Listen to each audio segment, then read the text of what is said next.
Why police keep stopping people for nothing at all, more than to get a lunch money? And if it's middle of the night, they want the money. They can't tell the lunch money. And if you give them a certain portion of money, they say, boy, I told you, muta, what you deal with? Eh? Why stay that way there? No. The government did make some pronouncements last year and the year before last too, where a whole heap of things them have a clamp down upon. I don't see them a clamp down upon none of them because it's prevalent right around the place. You see two people dead this morning or yesterday. It's a van man broke a line, you know, and go over on the right hand side of the road, you know, broke the line. And ram up an next one and kill two people. Some other people in the hospital. This is the Stepping Razor, the art of war. We're there with you. And next Thursday, and the sun is bright outside. Bright, yes. I hear up all the people them who I get through with some form of help to really relieve them of the stress and the pain and the agony and maybe brain damage and all them something there. We have a sister here in the day are going to talk about wellness and how maybe you can ease yourself from a lot of the pain that is caused by this woman named Melissa. She will kind of give some tips on how you can maneuver yourself, especially in a them time here, because it's rough. You know, in the holiday, things get shorter and other things get longer. So I have to just work with it, you understand? So, we see overseas Donald Trump, army, turn pirate, because them take over one ship where carry Venezuelan oil. And that is just piracy. You know, when you dip on the sea and you travel in a one boat or ship and some man come and attack it, you'd have to call the man them pirate. And when them ask him, okay, so you get the ship, what you going to do with the oil? Him say, well, we might just keep it. Just like that, we might just keep the oil. Because really actually, this argument about Venezuela and Maduro and all these things is nothing but is the oil them want, because according to right here, Venezuela is the largest oil reserve. Big producer of oil. And it's long time them I try to get out this brother and can't get him out. Well, this man here is hell-bent and get him out because he have a large amount of, he have thousands of troops gather around the island, and he might have threatened to go up on land too. What a thing. That is what you call craziness. And you know, say, the country there really supply China with oil. China never take it lightly. China never take it lightly at all. So we also will happen out of that, because, you know, if them attack Venezuela, the next place where them will come is Cuba. Yes. Them will go Colombia too. They will make a round the trip around the world on the Caribbean. Yeah. They will go in a Cuba, because Cuba is a no-no zone too. Where them say Cuba is a communist country.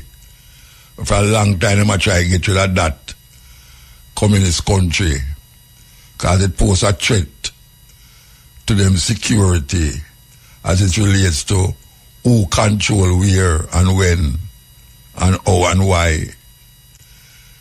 These people is not lovely at all. Why? They're not really lovely. No. from this program company radio and the other program, we have always been trying to get the youth them fair get involved with some form of agricultural activity. You know, we emphasize that more than most things on these two programs, the Cutting Edge and this program, where we try our best to instill in the youth them that farming is not a bad thing. It's not a dirty work. You understand? Because every day you get up, you want something to eat and drink. And what you're eating and drinking come from out of the earth. So the reality of it is that you should be able to provide some form of food, not only for yourself, but for others. Yes, and you can't complain say you don't have no land. You can create the space for agricultural activity. Yes. No matter where you live, even at the garrison, even if the whole of your house, the whole of your yard is concrete out, we done show you already what to do. We're going to take a break for the news and sports and come forward. 2 people were killed in a crash along Queens Highway in Discovery Bay this morning. One of the deceased has been identified as 29-year-old Sasha Lee Williams of Spice Hill, Duncans, Trelawney.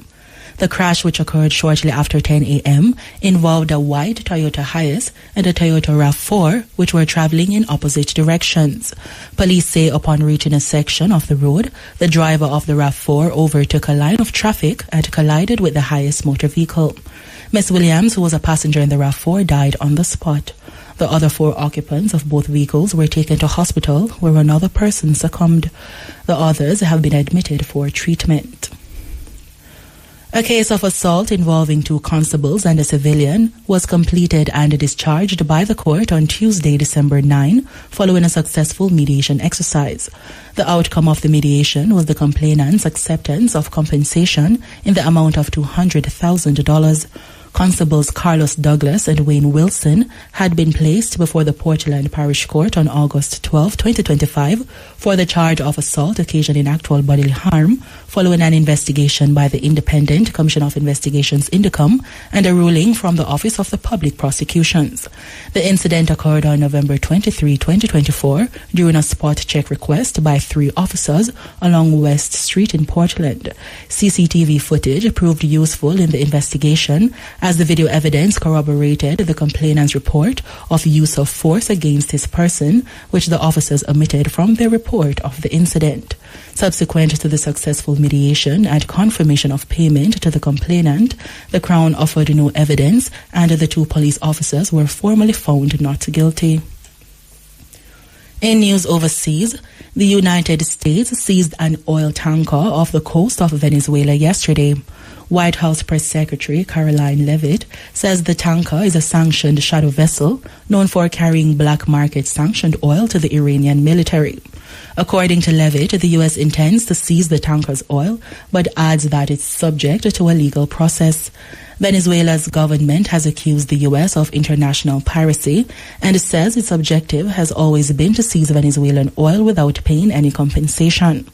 U.S. President Donald Trump has ramped up his rhetoric against Venezuelan President Nicolas Maduro in recent months, accusing him of forcing criminals into the U.S. and facilitating drug smuggling, which Maduro denies.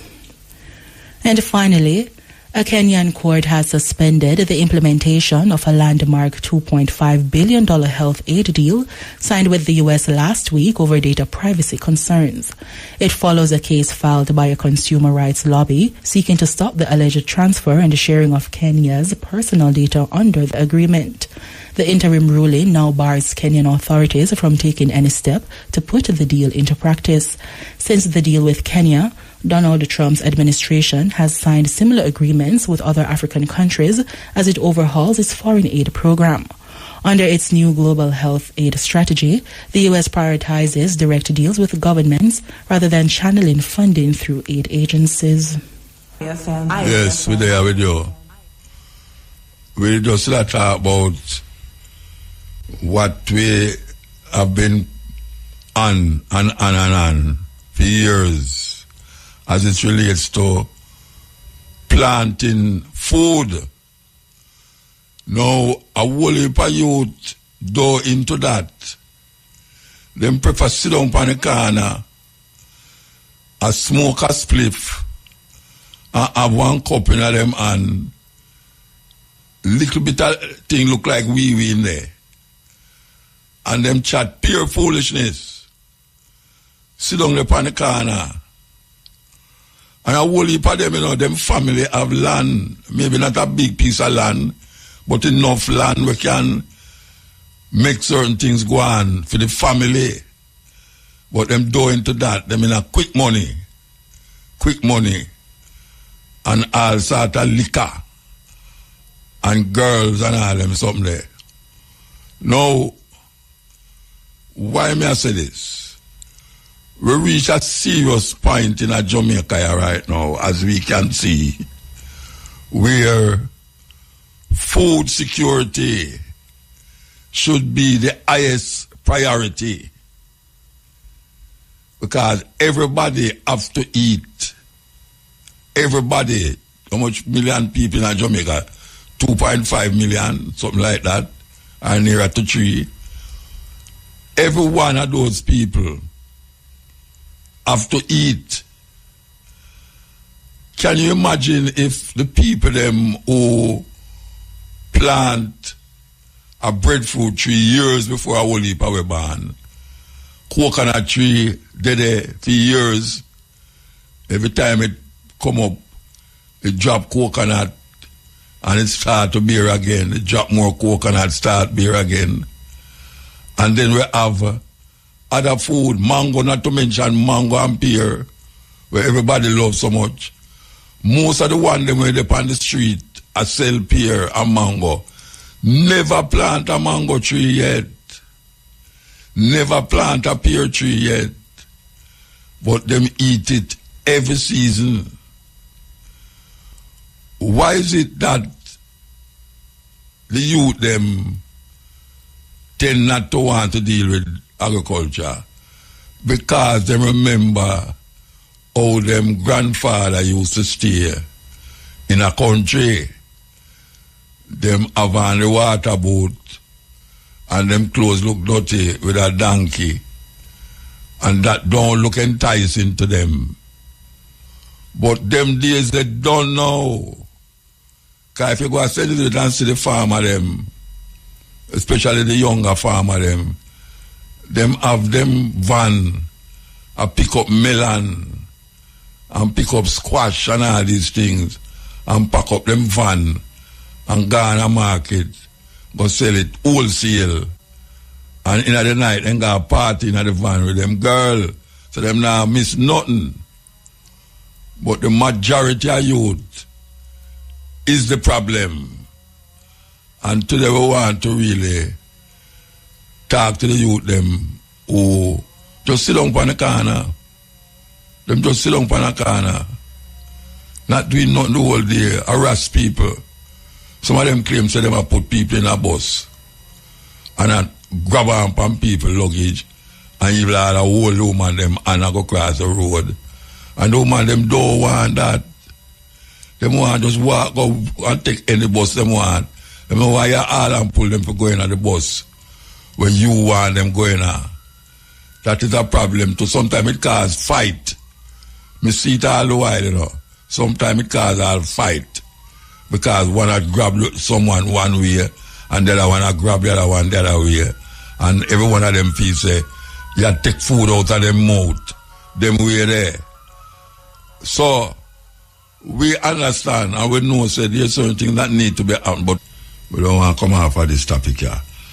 We are say we need to create the enthusiasm amongst the youth them for plant food. You know, first time you could have get some man or youth for chop out some land for a certain portion of money. Now, Not even the money can entice them for them chop out the land. Can you believe that? It's a good work that, you know. Because right now some man a charge you some money there where unbelievable. Unbelievable. But still can't get them to do it. And you pay them above the grade where them know say it's supposed to go far. But them can't do it. If you go up on a car and say, why you have me a piece of land and chop out, you know, where I say. The first time I tell you, say, boy, I'm busy, you know. You know what I say, you're busy. Where you busy at though? Sit down on the corner, a roll spliff, and I trouble the woman them where I pass. It's crazy. It's crazy. Really. No. Really and truly no. The government, I know they say anytime the government start to declare certain things, it happens for a couple of months and that's it. Remember the loud music from bus and all them something there?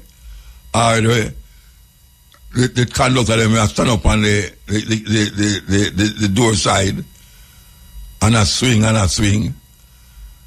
You remember them something there where them say them now go tolerate that zero tolerance? That done away with. That done away with. Loud music from especially the coaster bus them. Why you want to live which part me live? When you hear a coaster bus a come down from Lawrence Tavern, you know. It's like stone love in the bus. A serious thing. It's like stone love in the bus. And it drive and the nearer I get to you, the more you boom in the bus. And I know music like music, you know, where it's been fitting to one's ears. Where you can't say, why make you go and listen to it, you know. It don't have no clue of musical sensibility at all. How come you know, trust against them thing there again? The loud music on the bus. We know hear about that again. And it's still a go on. You go up the hill, and a man a drive behind in front of you, and when you see the carbon where I come out in bus, you have to wind up the glass quick. Because if that going on your stomach continuously, I go up the hill, you go home sick. We don't hear nobody, we don't hear, all them must stop and, hey, a serious thing, you know. All these policemen do on the road at daytime is stand up and use them cell phone and talk to woman, or them stop you and I tell you, say, boy, at lunchtime now. That's what them do. One to them not a supervisor where drive past and say them do them work and that. Sometimes you drive and a man just wave you down, and when you look, it's a police. Them say, come over on the side there. And when you go up on the side, them don't want you for nothing, you know. Them a try to find something to tell you, say you did that do.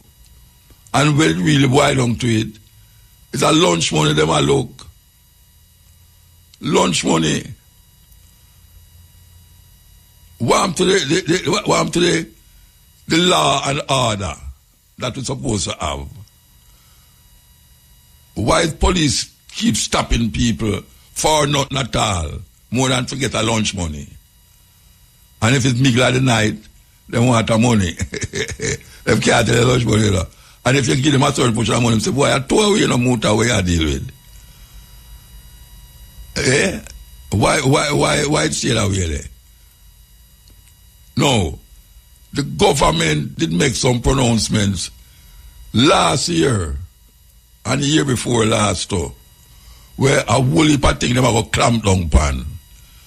I don't see them a clamp down pan, none of them, because it prevalent right round the place.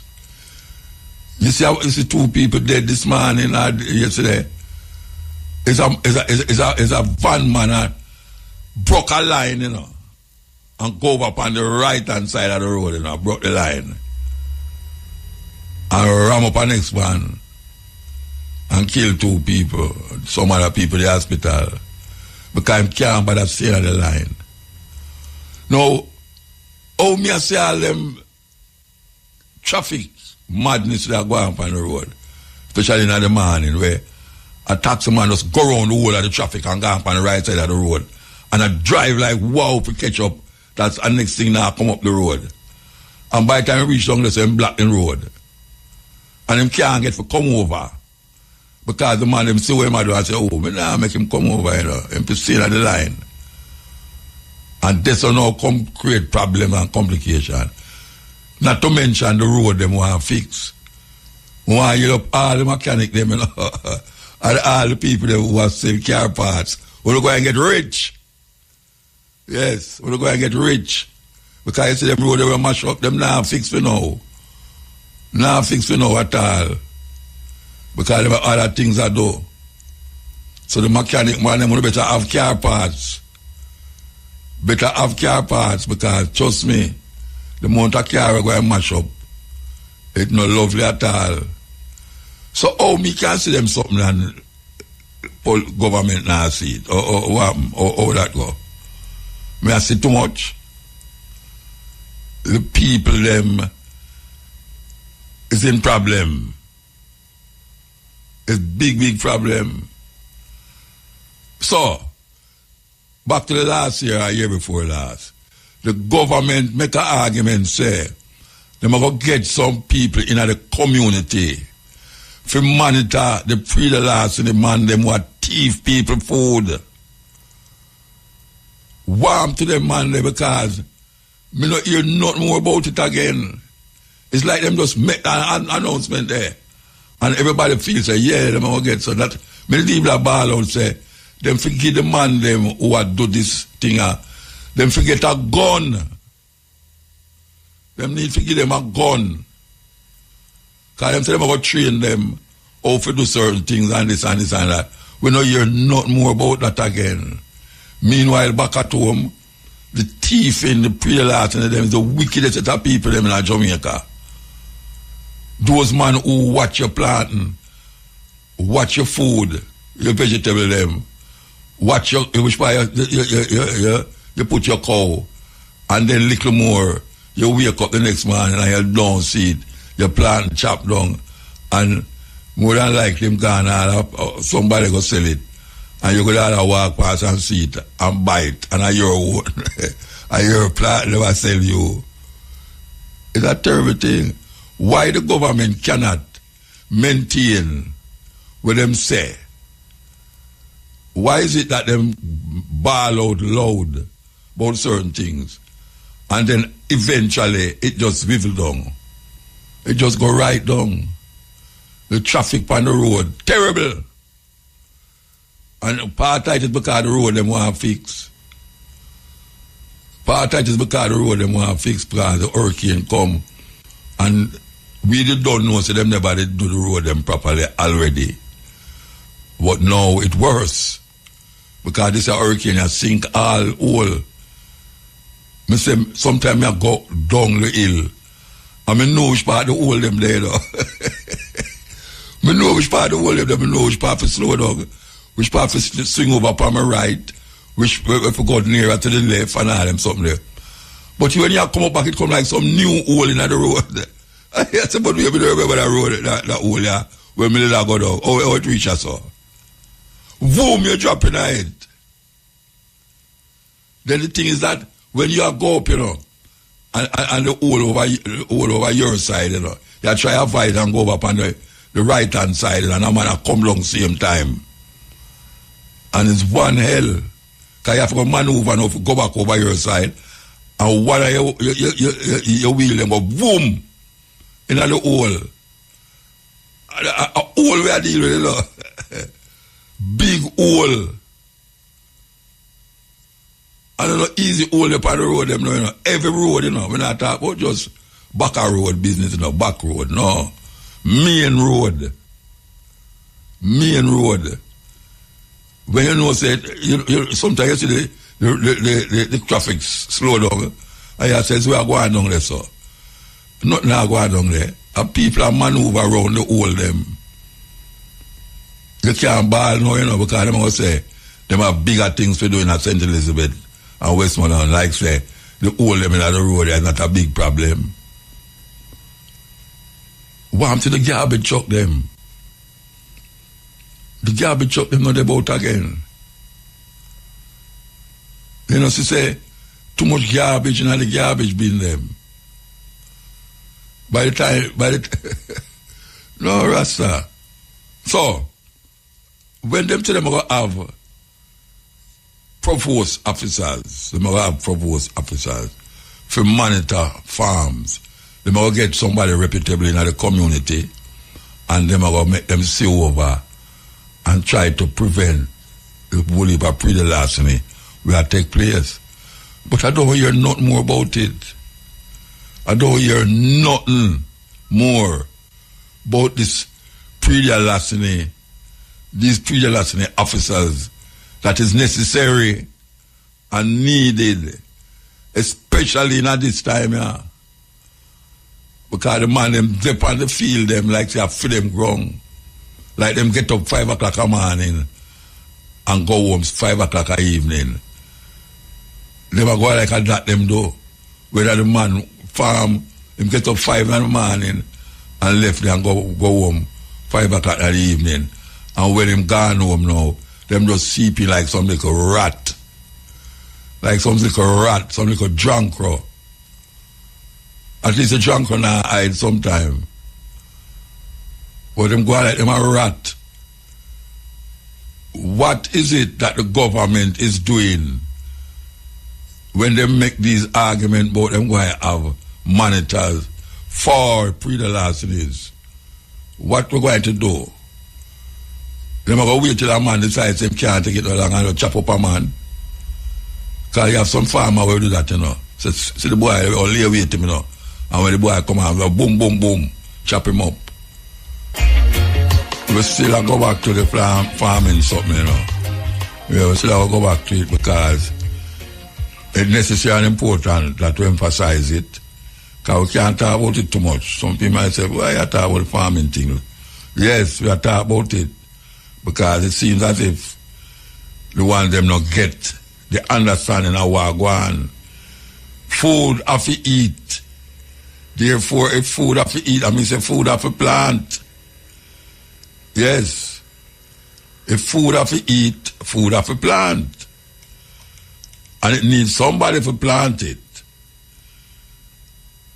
Anyway there. People are talking about St. Elizabeth, St. Elizabeth mash up there. You know how much land all over Jamaica we need for plant out. And then they talk about government land. Oh, government have land. Where government get land from? Where the government get land from? Them come make white people come tell them say, I for them land. The English come say I for them land, And we take it from where they say a government land. Oh, England get it. A thief, them thief it. Them thief the land. And now them say, we're going to give the government jurisdiction for hold it for we. And them now start to put money upon it and tax it and all them something and I say, you can't go upon it. The people them, are the people them land, and the government land. People say government land, government get which part of the government get land from? Some of them just go into politics the other day, how them get land? They never bite, they never bid feet or nothing. Them just have the land there, a waste. Years you see the land there, and the land nobody knows it. And as you go up on the land, so somebody will tell you, say, boy, you have to come off of the land because of government land. Then who are the government? Oh, them tell you, say, are the people of the government. Then you want land for build house, you want land for plant food, and you can't get the land because they must say, you have no paper. Which part England get paper from? To say them own the land. That them can now pass it on to the government And the government can't say you have to go pay all taxes for it. We're telling you about this guest that we have here. Her name is Paula Herlock, wellness specialist. And it says here, her journey of healing through meditation, movement, conscious food, and ancestral wisdom during the pandemic has shaped her mission to make holistic wellness accessible for all. Through retreats, talks, and coaching, Paula empowers communities to prevent and reverse lifestyle illnesses by returning to natural, traditional way of living. And she's a very good friend of mine. Good afternoon, Paula. Thank you for having me this evening here. Why, you don't know, I feel good for no say upon the program that day, trust me. I am so happy to be here, and big up all the listeners listening to Consciousness right through the afternoon. It's a beautiful thing. Thank you for what you do. All right. So, I can tell you, the genesis of this is because we was having a conversation, a podcast really. Yes. And the sister, last week we had her, Lataya. Yes. And she was talking about the seedlings that she did, and trust me, the line them never stop. Nice. Very nice. She really, them really take to her, you know. Yes. So we say, because you was there also, mm-hmm. we feel like you have something to offer, not as a farmer, but as a one who use the farming to elevate the people and them consciousness. All right. So, absolutely. What is a wellness specialist? Well, a wellness specialist. Well, I call myself a wellness advocate, just so that I don't get in trouble with anybody, right? But I am advocating for people to remember who they are and their traditions. We had no health center here 300 years ago.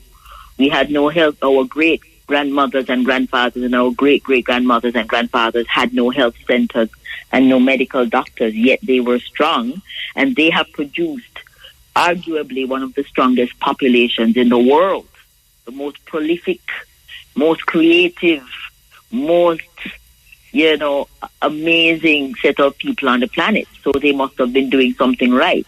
And what it really boils down to is that they were living very close to their land, and they remembered they had a lot of traditional wisdom and ancestral wisdom that they adhered to. For example, everybody in Jamaica knows growing up that they had to take bitters during the summer. Yes. Yeah? Yes. And then when them finish grow up now, them stop take bitters.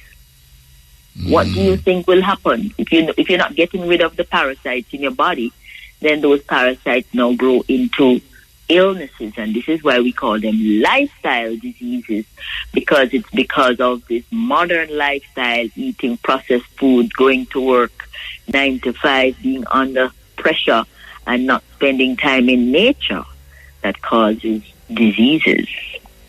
All right, so the bitters, what we are talking, I can mention Cersei is one of the main bitters everybody know. Tansy, I don't know if you know Tansy. No, I don't know Tansy. It's more bitter than Cersei. Oh, and then you have what we call single Bible, which is aloe vera. Yes, all of those things. Those things was something where we usually get. Yes. Why you think, well, you say it already still, but there's almost like a reluctance to deal with this. Yeah, but even from what they call medical doctor, them feel that these things don't have no use in a modern society. Well, the beautiful thing now is that science is actually starting to look at these traditional remedies and see what the chemical constituents are that are causing all these wonderful healing properties. All the aloe vera has some compounds in them that are capable of healing the whole of the mucous membrane of your stomach, your entire gut, your skin, all of those things, yeah? Nobody had any science to do any laboratory testing back in our great-great-great-grandfather days, but they knew. They knew. And then what has happened is that modern society has spoiled us and given us sweet things. So we're constantly wanting sweet and salty things.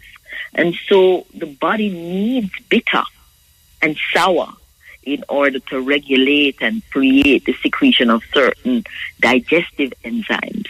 So when we don't include bitter and sour, then there are certain chemicals that don't get produced, and so we have problems in the body.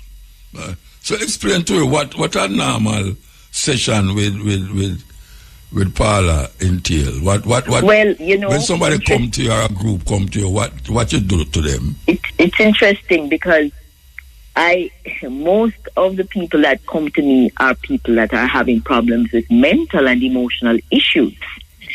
And we talk through those things, but while we're talking through those things, I question them about their diet. And more often than not, there is a problem in the gut. Their diet is imbalanced, and there is a gut-brain relationship. And if the gut is overpopulated with a certain bacteria, then the brain is also going to have a problem. The messages, the signals between the gut and the brain get delayed or stalled, and then you have people being nervous, having anxiety, having depression. And once you balance off their diet and start them detoxing and getting rid of the parasites, then their mental and emotional state comes right back into balance. So it's interesting that you ask that question. Most people come to me with mental and emotional issues, which we can dial right back to diet and the overconsumption of processed foods. All right. So right now there is a mental thing happening because of the hurricane. A lot of people start to get mental now about certain things, and them don't know whether them going or coming. What is it that you can advise these people to do? Well, I think it's a combination of the given that them don't have the food that is necessary right now to deal with what you say. What is it that psychologically you can do to help these people? Well, what we can do, and I think it's not the people that can help themselves, it's really us who are unaffected that need to go in and give support to the people that are affected, right? Now, we all have to, if they were in the States, we would all say that they're all suffering from post-traumatic stress, right? Disorder, right? I mean, the fact is their stress has not abated. It is still ongoing. And so we as persons who are unaffected need to take the time to go in and spend time with them, talk to them, listen to them, let them know that we are thinking about them, we are trying to help them, and they are being seen. Because a lot of the people that I spoke with, I was down in Petersfield the other weekend, and one woman was moved to tears. You know why? She said she was feeling so much hope because this is the first time there was a setting where they could sit down with someone and talk to them and tell them what their needs were. Yeah? So we're seeing a lot of optics, people going down, placing care packages into people's hands, jumping into their car and leaving. And nobody's talking to them. Nobody's finding out how they're doing, you know? And that makes a big difference to know that there is someone else out there that is thinking about you and trying to solve your problem along with you. Yeah? Is that true you're talking about? Because yes. When we go down, when me and Jackie go down Treasure Beach there, we have a family where we say we specifically a go to. Yes. And we was in them house a very long time, and they was sharing certain things and talking about certain things. And we say, you know, them feel comfortable. Yes. You know, say, you know, just drop off the food and gone, but you could have sit down with him an hour or two. Yes. The family, because the whole of the family gather in a which part there. In them house. Absolutely. Do you know when someone has died in your family, when you talk to the closest relative, they keep regurgitating the story over and over again. They start to go into a loop. They're not aware of it. This is part of how they are processing their grief. Yeah. And so what you do, you hold their hands and you listen to them tell you the story 3, 4, 5 times. That's what they need. That's something that all of us can give them. So I want to encourage everybody who's listening, when you go down there, just spend a little time with them, listen to them tell you, man, when the storm blow, then stand up over there so, and then go over there so.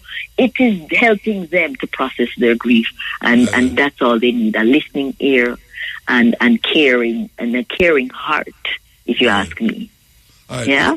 All right. The grief that elders feel, it's different from the grief that the children them feel. Can you detect a certain kind of grief that the children as opposed to the Well, elders I them? think, you know how they say children are very resilient. So because they have greater mobility, they will hop, skip and jump, and they will go and play over there. That's where they will jump up and down on the step, because that's where the step used to be before, because that was their house. And they play and they're processing in their way. Yeah, their own small way. Right? We need to pay attention to them too. Yeah? And make sure that we're caring for their whereabouts, because remember, everything is just open now. Right? So we have to look out for the predators.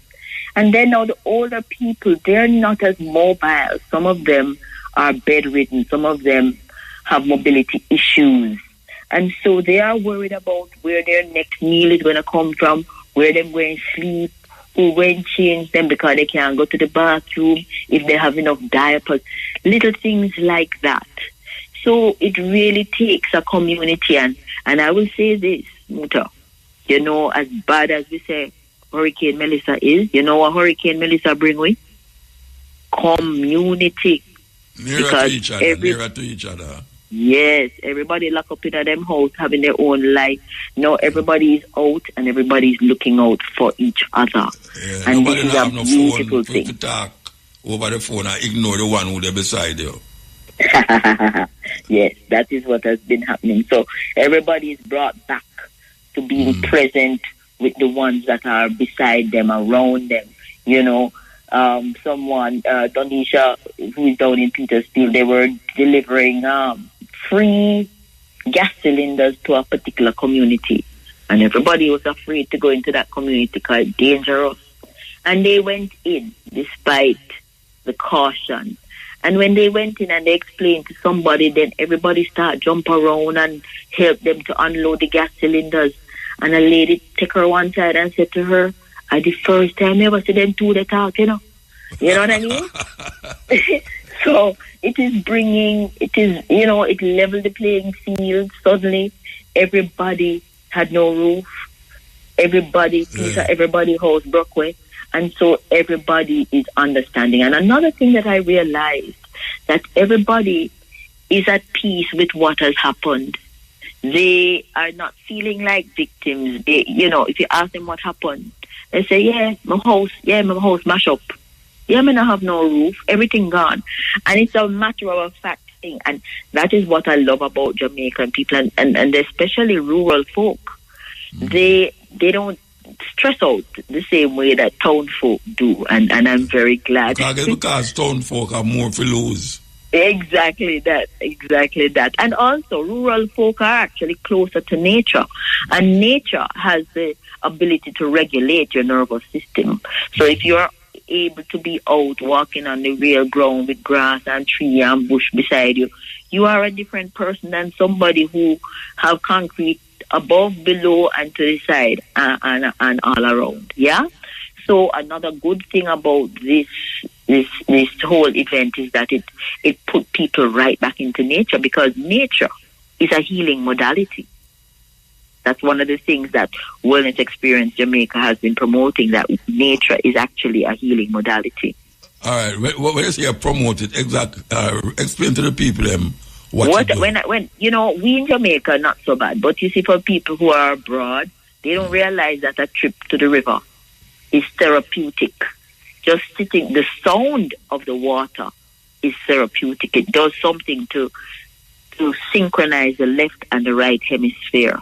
Right? Rain falling on your rooftop. Oh, stop. That is also therapeutic. You know how many people in foreign never hear rain fall upon their rooftop yet? Because them have no zinc out stop. Thank you. Thank you. Yeah? So simple things like that. Going to the beach once a week. That water is very similar to the chemical composition of blood. Right? So when you are in the seawater, you're getting minerals going in through the skin. Yeah? Wait. Step back a little. When you say the therapeutic in terms of blood and water, explain that. It having sodium, it having chloride, it having magnesium, it having all of these elements, what we call the elements on the periodic table. They are dissolved inside of seawater. So when you go into seawater, you're getting minerals in through your skin that you would normally have to get through eating food. You see, like how sea moss, Irish moss is very good for you. The reason why Irish moss is very good for you is because Irish moss grow in the sea, and all the minerals in the sea get taken up by the Irish moss. So when you go in the sea to swim or just soak on a Saturday or a Sunday, you are doing your body a whole lot of good. And not only are you doing your body a lot of good, we all have an energy field, what we call your aura. And when you go into the seawater, you're cleansing your aura. Yeah? So it's powerful when you go and spend time in the river or in the sea. It's the same thing. You still get your aura cleansed, but you get more minerals from the seawater than from the fresh water. So you'd have recommend seawater over river water? No, because guess what? Both of them have different qualities. So, I always talk about the charge that we are electromagnetic. The energy from the sun is electric, and the energy from Mother Earth is magnetic. We are the bridge between heaven and earth, the heavens and the earth. And we carry an electromagnetic charge. So the fresh waters have a little bit more of a magnetic quality because it's coming from the earth. And the seawater has a little bit more of an electrical charge on it because of the amount of minerals. So it is a serious chemistry that is going on in nature, and we just take it for granted. This is why you feel your mood is elevated after you spend a little time in the river or you spend a little time at the beach. Where I say, Paula, is that when I used to live in the bush, yes, and monks a whole heap of Rasta, yes, even though them never have the words where you have, yes, but it's a similar thing them used to mention, Of course. Them say the same thing them where you are talking about the connection between the river and the sea, and just say air itself and the food and thing. Yes. Give you a perspective where you come in a town, man, people are wonder if I'm mad, you get mad. Yeah, we get vexed. We're on the road driving, we want to tell everybody about them parts. We stand up in a bank line, we want to cut off the person in front of we behind we. We vex, we cut off security, we cut off everybody. It's because we're disconnected from nature, right? And we're not eating enough natural food. And so our liver is toxic. You see, when your liver toxic, you're bad-tempered, you talk loud and you make noise. Yeah, that's true. You're angry all the time. That's true. Yeah? That's true. So you see, when you drink your bitter herbs now, you cleanse and detox the liver, and your temperament change. Yeah? Right, yeah. I can ask you something now. Yes. When you have a session, a group session, yes, tell me what you got through. First, how you start the session, really? We start the session always with breath work, because the breath is the foundation of our life. Yeah. And modern life and rush and haste and deadlines and schedules make us breathe shallow. And when we breathe shallow, we don't have enough oxygenation of our blood or our brain. So we always start off our sessions with deep breathing and relaxation, intentional relaxation. Just doing that gets the central nervous system relaxed. In other words, the flight or flight action is subdued and someone feels relaxed and safe. No, but and they all close right, their you're eyes. saying in word, what you doing when you're saying these things? No, man, we do it to actually make people slow down and stop and relax them first. Okay. And then we go into whatever we need to go into, whether we're talking about food and the benefits of drinking teas to get the body ready in the morning. You know, in Jamaica, we drink bush tea from morning till night. In America, everybody drink a glass of orange juice. Or coffee. Or coffee, right? What does coffee do? It creates an adrenaline rush. Yeah? Oh, yeah? But their nervous system is shut all the time. They're constantly in fight or flight. I never drink coffee yet. We don't know why. It's not, it is a phenomenon that is meant to dehydrate you and overstimulate you. It's not good for the body, right? Tea that we drink in Jamaica has less of the caffeine in it, so it does a lot more to soothe us. So we drink mint tea and we drink lemongrass and we drink blue vervain. Those things, and soursop leaf, those things are calming and nourishing for the nervous system. So let me tell you something. You see, our great-grandfather and grandfather and them, they knew what they were doing. They were never trying to overstimulate. They were always trying to calm the nervous system. And so that is what we do when we do our retreats. First thing, everybody get tea, detox tea that they start taking from the moment them arrive. Them take it in the night and them take it in the morning. It's bitters and it's herbs that cleanse the blood, detox the liver, right? Detox the lungs, right? And so by the time you finish with that detox blend of teas, you're seeing the world totally different. You're calm. You relax. Some people, them don't even know what it's like to relax. Them can't sleep. Them have to take medication to go sleep. Them have to take medication to wake up. Right? Yeah, true. Yeah. So those are the kinds of people that will come to my retreat from the U.S. You know? Jamaicans are wiser than they think. They have so much. Let me segue a little. Yes. We was talking about our project, but the physical thing now, helping the roof, the house. Yes. They have some call it. Yes, collaboration. Right. So the whole idea of that project, it's what we call sustainable hurricane relief for the victims between Westmoreland and St. Elizabeth. The whole idea is to, as quickly as possible, try to create as much housing solutions, power solutions, and food security solutions. So our desire, is to, right here in the month of December, get as many people, into a container home as possible. Now, the container homes are not cheap, right? But what we feel is that it would be a start. And we would love to start it because we know the Jamaican people, we follow fashion. And if we start it, then we start to follow. But when we checked out the price, for example, of a 9 by 20 container, which is a very small space, but guess what? It can hold about 6 people comfortably to sleep in a safe, warm, dry environment. Because rain still falls. I don't cut you. Jackie, we move a mattress. Yes. Right? Fairly new mattress. And someone. And we said, Jackie, where you get a mattress? She said she get a family. So I said, you get a family. She said, you like no say 3 people sleep on the mattress. Yes, sir. And it's not a double bed mattress. Yes. So 3 people sleep on one mattress. So you can imagine 9 by 20, you know how much people going to fit in it. No, we don't want to. We want to promote dignity. We don't want to put people in the cramped situations, right? But our main concern is the elderly, the children, and the women. Yeah, you see the man them can't sleep on ground, little, and can't sleep on sheet and I saw the treat man all the while, man. I saw the treat man.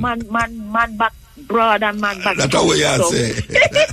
And that's I see it. You saw the steer. So what we want to do is we want to see if we can get 10 containers given out during the month of December. And everybody asked me the same question: how you going to decide who going to get the containers? Well, let me tell you something. Right now, we have a little bit of a crisis going on at the Petersfield High School, where there are 185 people that are going to be turned out because the school needs to reopen in January. We can't come. Right? But what it is that our responsibility as citizens. You notice I don't say nothing about government. Government knows their responsibility. But we as citizens, these are our brothers and sisters. We are brothers keepers.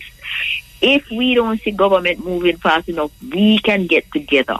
And this little GoFundMe that I initiated said that if 1,000 people give $8,000 Jamaican, we can get 10 containers given out. $8,000. You know, so when them girls go hairdresser, you know, they must spend 15 and 20,000 for one hairstyle. For them ear alone. Yes, so if each person who is listening to this now can just go and donate $8,000, 1,000 people, $8,000, we're gone clear. We can give out 10 containers, right? We are second guessing ourselves now because of the crisis situation, and what we might do is use 2 containers, put them 20 feet apart, and put a zinc roof and over that, and create a covered area where we're now going to be able to hold maybe up to 15 to 18 people in that space. So what we're going to do about toilet and them something there? Well, the same company that sells the containers, they also have a standalone wet bathroom, which is $77,000.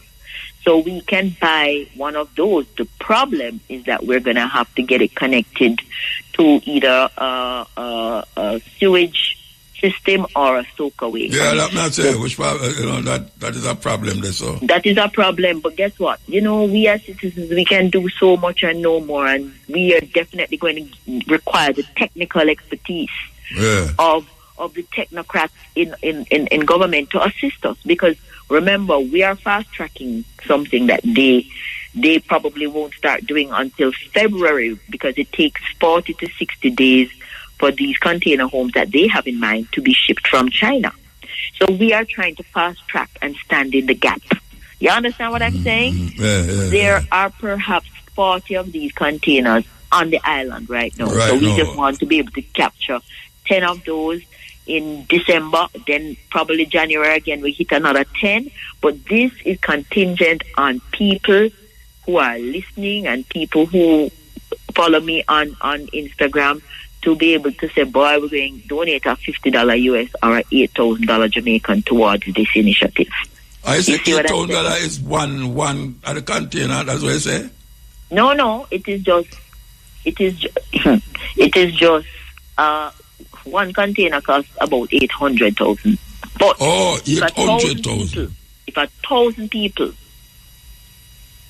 put in the $8,000, boom, we'll already be able to take care of it. You mean put in the 800,000? All they have to do is put in $8,000, and then if 1,000 people do that, that's $800,000 right there. So you understand? Yeah, but that is only one container. Well, one container for one. Well, guess what? The company that I am dealing with has kindly said that if I buy one container, they'll give me one free. So technically, yes, that is 876 Import. She has kindly given me that offer, and that's very kind of her. We are very appreciative. So the more money we can collect is the more containers we can get, and we have no reason to be anything else but transparent.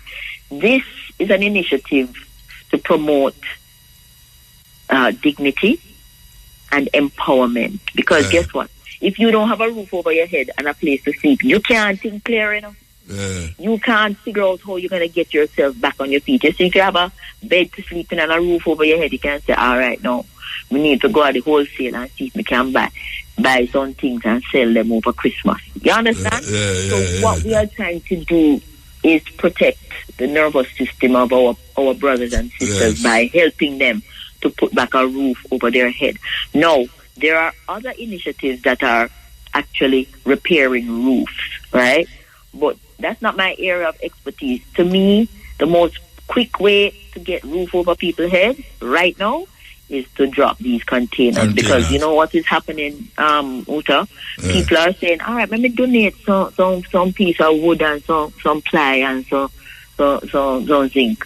And by the time the people then wake up tomorrow morning, everything gone. People then thief the zinc gone sell it. The people then thief the ply. You understand? Yeah. So until things stabilize a little, we feel as if the container homes, and I'm not looking at a container as a home, I'm looking at the container as a nucleus. That is the starting point. You can build to the left, you can put on a room to the left, put on a room to the right, put on a room to the back. Yeah? All right. We have to move now. We have to move. Yes. We have to move. Give thanks to the time. Yes, and people can find me on Instagram, Paula Herlock, and they'll be able to see the GoFundMe there and just contribute to the GoFundMe. All right, yeah? Thanks, sister. Yes, Paula. Thank you so much for having me. All right. Paula Herlock, man, I tell you, holistic wellness person who have a whole heap of clients, I must say, whole heap of clients, trust me. And that is really what we love about these things. And we must remember, we are trying to wake up Jamaica. It's that time again when we present the African names. Now if them name sound familiar with you, it's because we do them already, but some woman back me up down at the mall there and say, look, Muta, you mentioned 3 names one day. And them can't remember the name them. So they might ask me if I do it over and then we find a which name. I hope them a listen because we're not going to do it over again, We're not going to do it over again. So here we start with the female name. Adonai. Adonai means sweet. A-D-U-N-N-I. Adonai. Adonai means sweet. Afafa. Afafa. A-F-A-A-F-A. Afafa means virtue. Virtue. Afifa. Afifa. A-F-I-F-A. Afifa means virtuous. Virtuous. And akenke. Akenke. A-K-E-N-K-E. Akenke means precious daughter. So that's Adonai. A-D-U-N-N-I means sweet. Afafa. A-F-A-A-F-A. Afafa means virtue. Afifa. A-F-I-F-A. Afifa means virtuous. And Akenke means precious daughter. Male names. Akile. Akile. A-K-I-L-I. Akile. Akile means born strong. Amar. A-M-A-R. Amar means long life. Amadi. Amadi. A-M-A-D-I. Amadi means one who stand tall. And Arifa. Arifa. A-R-I-F-A. Arifa means knowledgeable. Knowledgeable. So that's Akile. A-K-I-L-I. Akile means born strong. Amar. A-M-A-R means long life. Amadi. A-M-A-D-I. Amadi means one who stands tall.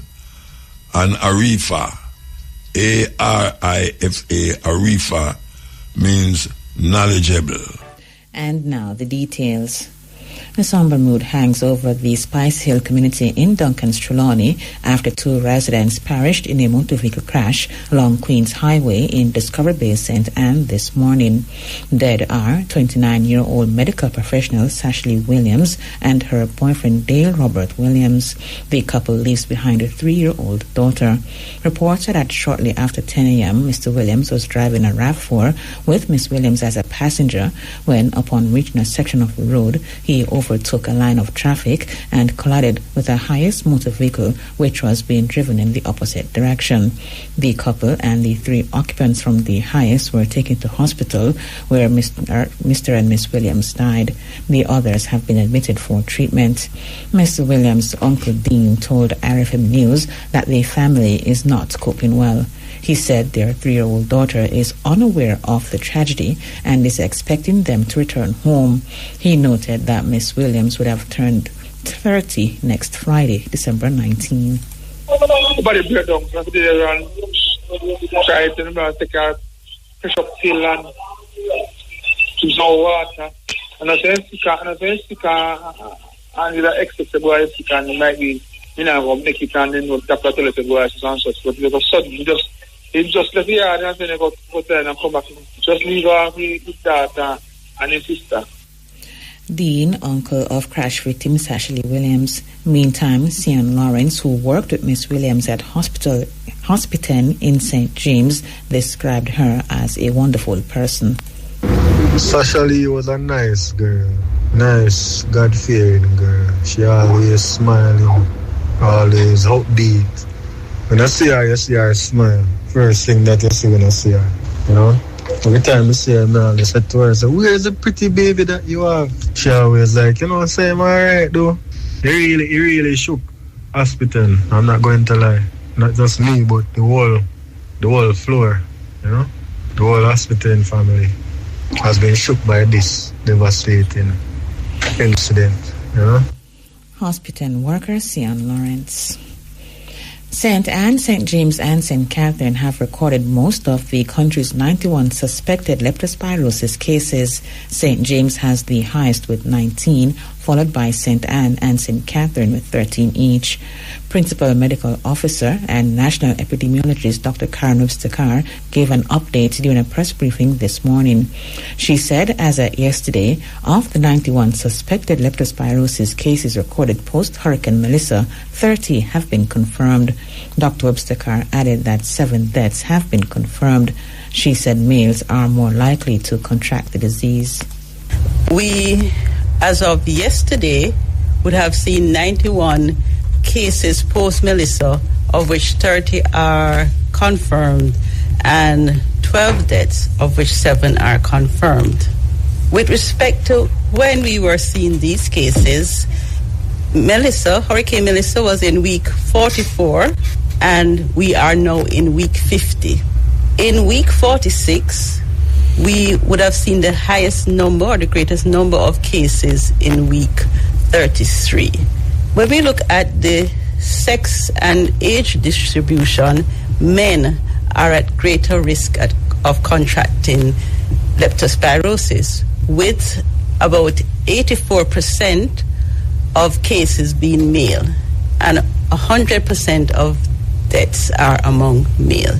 Persons 20 to 29 are particularly at risk for cases, and persons over 60 for deaths. National Epidemiologist Dr. Karen Webster-Carr.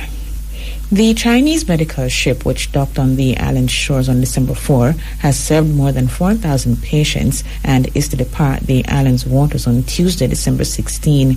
Health Minister Dr. Christopher Tufton made the revelation during a press conference this morning. The ship first docked in Montego Bay, St. James, then moved to Port Royal in Kingston on December 8 and is now docked at Falmouth in Trelawney. Dr. Tufton praised the Chinese government, noting that the ship does not normally dock at more than one port in a single country. Want to again put on record another critical bilateral partner, the Chinese government, sending the newest fleet in their contingents of mobile hospitals, 300-bed facility with all the necessary diagnostics and operating theaters. And the ship has made 3 stops, which I'm told is historic for any one location. It normally stops at one port in each country. It is now in Falmouth, having left Kingston for its final stop, and will remain in Falmouth from the 12th to the 15th. On the 16th, I believe, it departs onward to its other destinations. He said so far over 400 surgeries have been completed.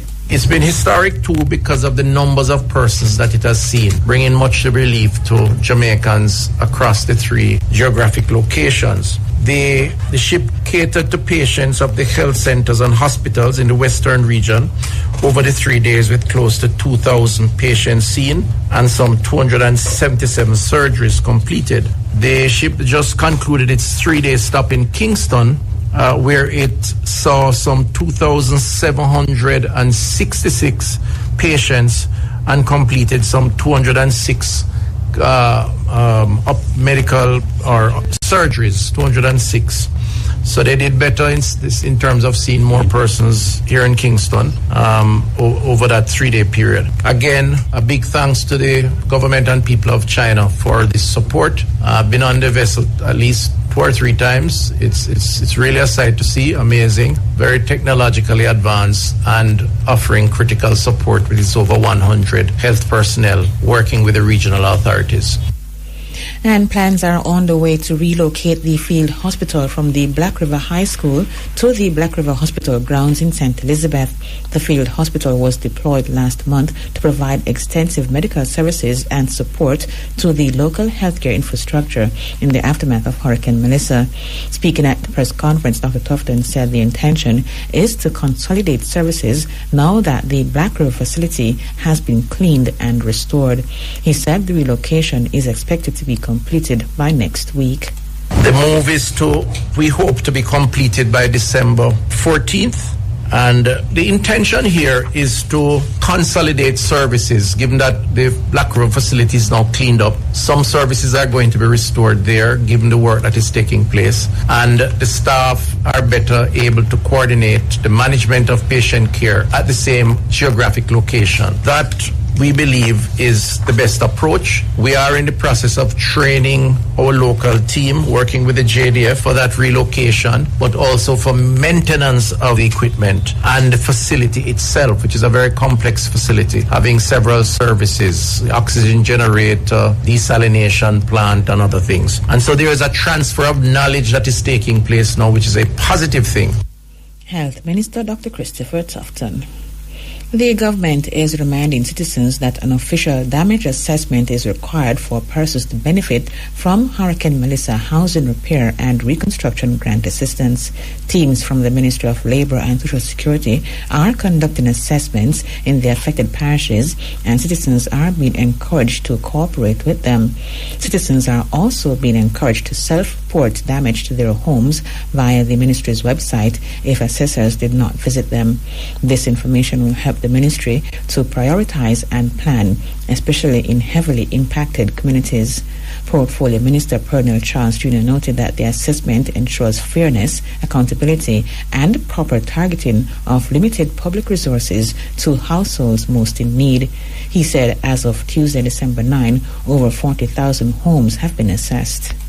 We have recorded 40,144 household damage assessments completed. We have 544 assessors trained and operating on our platform, and we anticipate to double that amount. Cabinet has approved now the scaling up of household damage assessment submission that was made recently, which will see us having the ministry's integrated assessment acceleration strategy supported by ministries, departments and agencies that have field capacity to assist us in completing the remaining household damage assessments. Charles Jr. said the ministry, in collaboration with its partners, will be accelerating the national damage assessment exercise in the coming weeks. We need to expand the numbers of assessors so that in total we can have at least assessments being done by what would be an approximate of 600 persons throughout the weeks. And that will give us a scaling up to take us to the 150,000 assessments that we need done by end of January. That said, we are now negotiating additional support. We are working with the MLSS team in negotiations with the UNDP, who are experienced in this process. They have done a number of deployments across the Caribbean and across the world. Recently, 1,500 of their officers were in Peru. So we are having discussions with them to see if we can get a deployment of UN volunteers to assist. We're also working and having discussions with the various ministries who have in their respective portfolios already started to assign persons that will come into the cadre of assessors to give more constant support. Social Security Minister Pernell Charles Jr. The ministry is seeking additional volunteers to complete assessments within the next few weeks. Citizens who are able to volunteer as an assessor are being asked to indicate their interest to the ministry. The National Energy Recertification Program will be implemented to regularize and restore safe electrical access to homes impacted by Hurricane Melissa. The recertification program will also provide renewable energy solutions for vulnerable groups. $1 billion under the National Energy Poverty Reduction Project will be reprioritized for this relief and recovery initiative. The program is being undertaken by the Energy Ministry in partnership with the Jamaica Social Investment Fund, JSIF.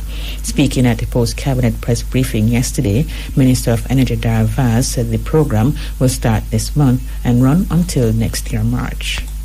I want to speak to government's targeted support for vulnerable households. Some of the previously allocated $1 billion under the National Energy Poverty Reduction Project will be used to assist families severely impacted by Hurricane Melissa. This program, which will be implemented by JSIF between December 2025 and March 31st, 2026, focuses on restoring safe electrical access, repairing homes, providing house wiring for regularization, and supporting GER recertification and offering small solar solutions to vulnerable groups. It is expected to benefit thousands of households across 7 parishes and 14 priority zones.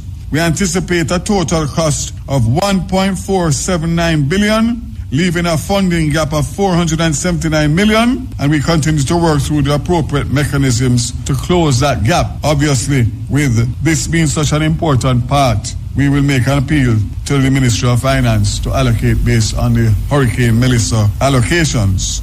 Energy Minister Dar Vaz. Mayor of Montego Bay, Richard Vernon, says $34 million has been allocated to the St. James Municipal Corporation to further boost Hurricane Melissa restoration activities. Speaking at the monthly meeting of the corporation, Mayor Vernon said the funds will be dispersed across the 17 parochial divisions to ensure that cleanup activities continue.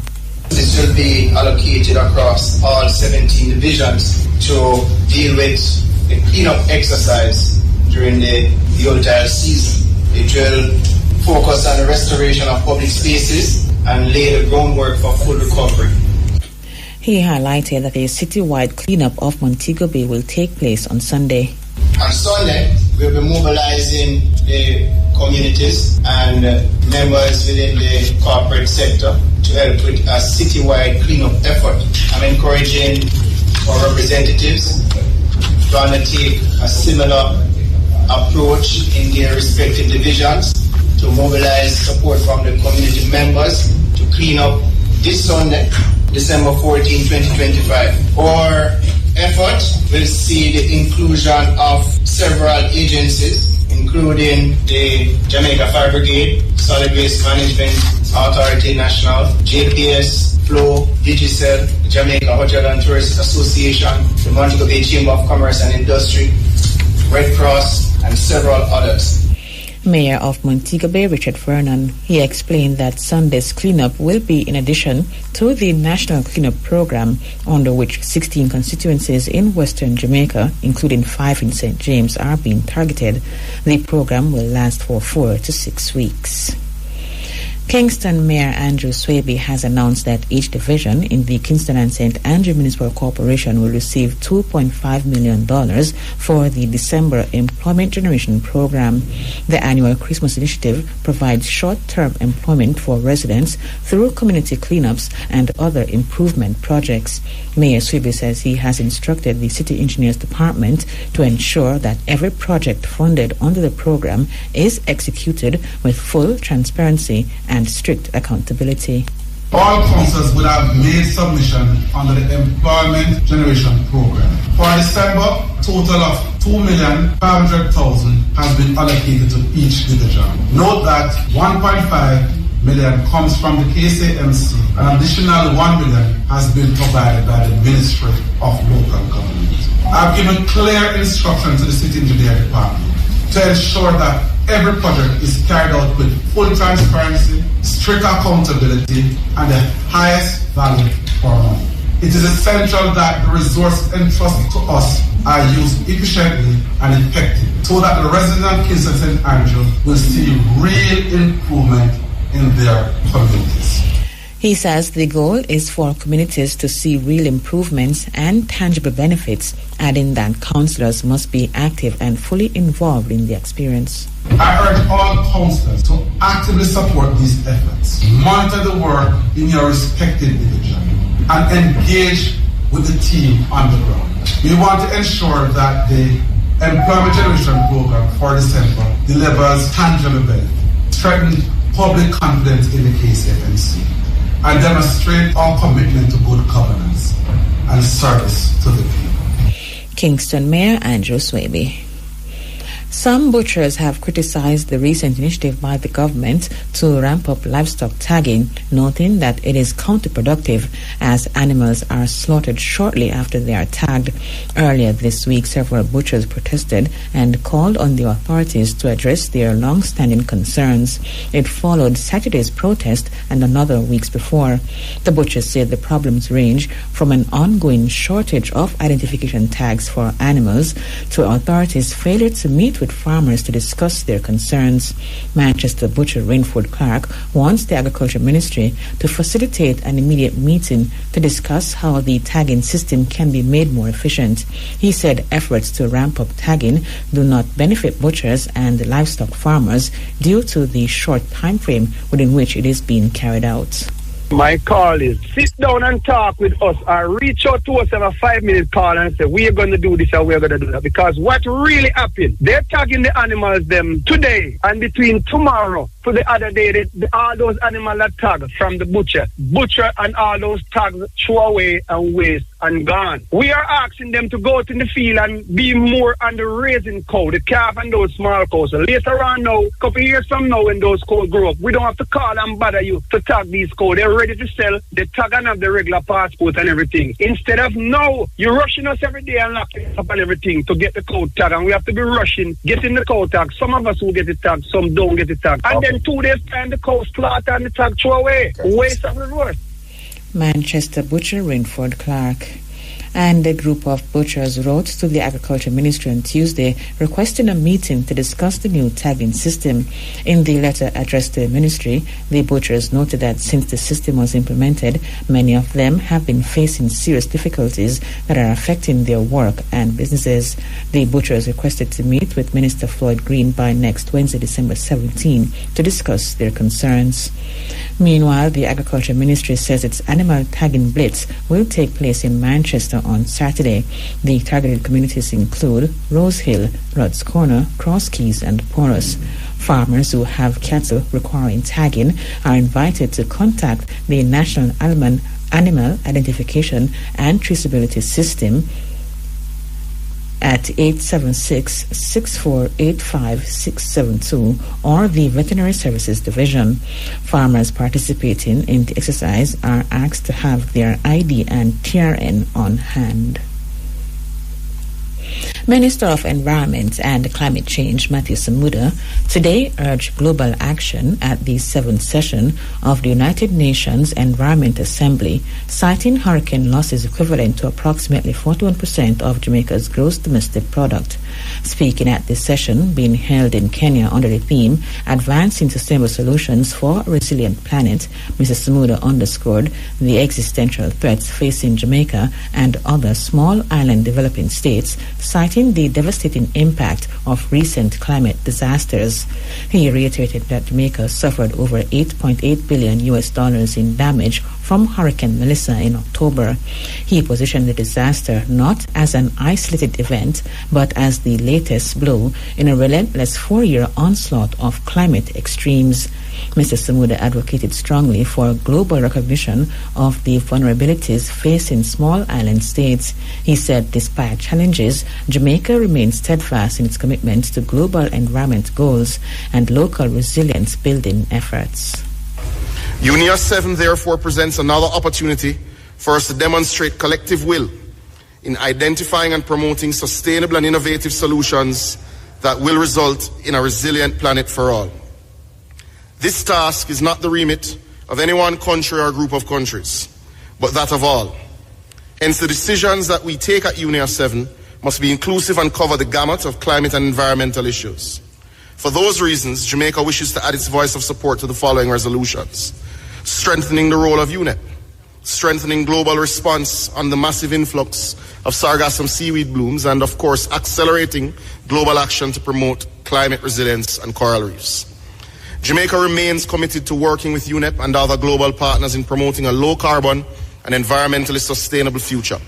Jamaica is innovative and solutions-oriented. Hence, we will continue to make our contribution in this regard towards a resilient planet for all. I leave you with the words of the late Jimmy Cliff, Jamaican reggae ambassador.